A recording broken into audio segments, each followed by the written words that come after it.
আজকের এই ভিডিওতে আমরা কীরকম এনবিএসপির সাইট থেকে আমরা কীরকম একটা ভোটার আইডি কারেকশন করতে হয় আমরা শুরু থেকে লাস্ট পর্যন্ত আপনাদেরকে এই ভিডিওর মাধ্যমে আমি আপনাদের দেখানোর চেষ্টা করব যে আমাদের ভোটার আই কার্ডে প্রায় 80-90% ভুল হয়ে থাকে। কাহারও নামে ভুল, কাহার গার্জিয়ান নামে ভুল, কাহার ফটো অ্যাড্রেস বা অন্যান্য কোনো কিছুতে একটা প্রবলেম থাকে। তো আজকের এই এনবিএসপির সাইটে যে আমরা যে ভুলগুলি থাকবে সে আমাদের ভোটার আই কার্ডে যে ভুলগুলি থাকে সেই ভুলগুলি আমরা কীরকম কারেকশন করব আজকের ভিডিওতে আমি আপনাদেরকে ডিটেলসে আমি সব কিছু আমি দেখানোর চেষ্টা করব।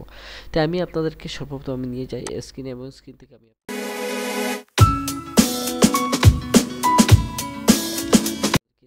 নিয়ে যাচ্ছি এনবিএসপির অফিসিয়াল সাইটে এনভিএসপি অফিসিয়াল সাইট। আমি এখান থেকে ডট ইনে আমি যখন ক্লিক করছি তখন এইরকম একটা ইন্টারফেস দেখতে পারবেন। আমি এখান থেকে ক্লিক করে দিচ্ছি। এইরকম আপনারা ইন্টারফেসে যখন চলে আসবেন তখন আপনারা এখান থেকে দেখতে পারবেন যে ভোটার সার্ভিস পোর্টাল। আপনার মোবাইল থেকে যদি দেখেন তাহলে আপনার গুগল ক্রোমটা ব্রাউজ ওপেন করে আপনারা এখান থেকে আপনার nbsp.in-এ যখন ক্লিক করবেন তখন এইরকম একটা ইন্টারফেস আপনাদের সামনে চলে আসবে। ঠিক আছে, আপনারা যদি এই জায়গা থেকে আপনারা এখানে কারেকশন করতে চান তাহলে কারেকশন করার জন্য ফর্ম 8 নম্বর রয়েছে। আপনার 8 নম্বরে যখন ফর্মে ক্লিক করবেন তখন আপনারা দেখতে পারবেন যে এনবিএসপি সাইটে আপনাদের কারেকশনের ফর্মটা চলে আসছে। ইন্টারফেসটি আসার কিছু একটা সময় লাগবে, যার জন্য এখান থেকে আপনি আদার্স বা সেলফ যদি আপনি নিজের থেকে যদি এইটা যদি কারেকশন করতে চান তাহলে আপনারা এখান থেকে সেলফ দিয়ে দিবেন। আপনারা যদি আদার ইলেক্টর যদি অন্য কেউ যদি থাকে তাহলে আপনারা আদার্স থেকে দিয়ে দিতে পারবেন। যদি আপনি নিজের থেকে যদি দেন তাহলে এখান থেকে দেওয়ার পর আপনি সাবমিটে যখন ক্লিক করবেন তখন এরকম একটা ইন্টারফেস চলে আসবে। আপনাদেরকে এইরকম রেনু বেগম হজমুল ইসলাম এইরকম একটা নামে চলে আসছে। ঠিক আছে, তো আপনারা এখান থেকে ওকে যদি করে দেন তাহলে করে দেওয়ার পর আপনারা এই অবস্থায় একটা চলে আসবে। আপনাদেরকে এখানে 4টা অপশন দেখাচ্ছে। এটা application for shifting of resident. আপনি যদি একটা জায়গা বাসস্থান যদি পরিবর্তন করেন এক জায়গা থেকে অন্য জায়গা হাউসটা, তাহলে আপনি এখানে শিফটিং করার পর অটোমেটিক চলে আসবে। এইটা 2টা অপশন দেখাচ্ছে। এখানে দেখাচ্ছে যে উইদাউট অ্যাসেম্বলি কনস্টিটিউশন আর আউটসাইড অ্যাসেম্বলি। যদি আপনি এক্সট্রা অ্যাসেম্বলি কনস্টিটিউশন থাকেন তাহলে আপনি এখান থেকে করতে পারবেন, আর যদি আউট অফ কনস্টিটিউশন হয় তাহলে আপনার এই জায়গায় ক্লিক করলে হয়ে যাবে।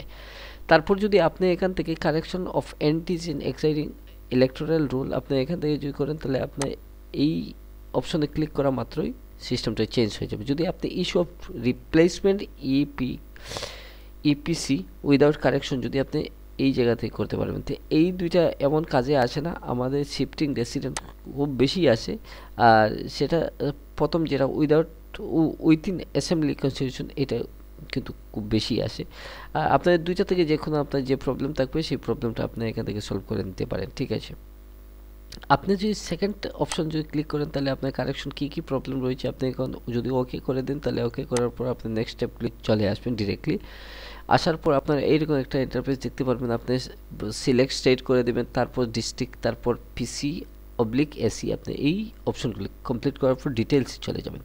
ডিটেলসে আসার পর পার্সোনাল ডিটেলস যা থাকবে আপনি এখান থেকে দিয়ে দিতে পারবেন। আধার নম্বর দিয়ে আপনারা আপডেট করতে পারবেন। সেলফ বা আপনার গার্জিয়ান ফ্যামিলির যদি থাকে আপনি এখান থেকে করে নিতে পারবেন। আপনার সেলফ ইমেল দিয়ে দিতে পারবেন, তো যদি ইমেলটা না থাকে আপনার গার্জিয়ানটা যে কোনো একজন ইমেল দিয়ে দিতে পারেন। সেটা অপশনাল অবস্থা, আপনি না দিলেও কোনো অসুবিধা হবে না। ঠিক আছে, এর মধ্যে সাবমিট অ্যাপ্লিকেশনের মধ্যে আপনার কী প্রবলেম রয়েছে, আপনার নামে ভুল রয়েছে না, জেন্ডারের মধ্যে ভুল রয়েছে না, ডেট অফ বার্থের মধ্যে না, রিলেশন টাইপের মধ্যে না, রিলেটিভ নেমসের মধ্যে আপনার রয়েছে, আপনি কোনটা যেটা প্রবলেম আপনি না অ্যাড্রেসের মধ্যে না মোবাইল নম্বর না ফটো, আপনি যে প্রবলেমটা থাকবে সেই প্রবলেমটা আপনি এখান থেকে সলভ করে নিতে পারবেন। ঠিক আছে, আপনি সাবমিশন অ্যাপ্লিকেশন ফরে যখন ক্লিক করবেন তখন আপনি এইরকম একটা ইন্টারফেস দেখতে পারবেন। তখন আপনারা এই প্লেসটা দেওয়ার পর আপনার সব কিছু এখানে একটা অপশন দিয়ে দিচ্ছি। আপনি এখান থেকে প্লেসটা দেওয়ার পর এখান থেকে ক্যাপচা কোডটি আপনি ফিল আপ করার পর প্রিভিউ অ্যান্ড সাবমিট করে দেওয়ার পর সম্পূর্ণ হয়ে যাবে। যদি আপনি এখান থেকে ডিক্লারেশন সাবমিট সব কিছু যদি পরিপূর্ণ হয়ে যায় তাহলে আপনারা এখান থেকে প্রিভিউ অ্যান্ড সাবমিটে একটু এডিট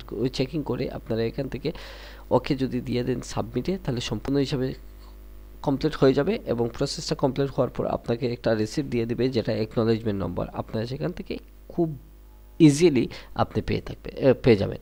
তাই আমার ভিডিওর ডেসক্রিপশনের মধ্যে এই লিঙ্কটি দেওয়া আছে। আপনাদের কোনো প্রবলেম যদি হয়ে যায় তাহলে এই ডেসক্রিপশনের লিঙ্কে ক্লিক করে আপনি সরাসরি এনবিএসপি অফিসিয়াল সাইটে চলে যেতে পারবেন।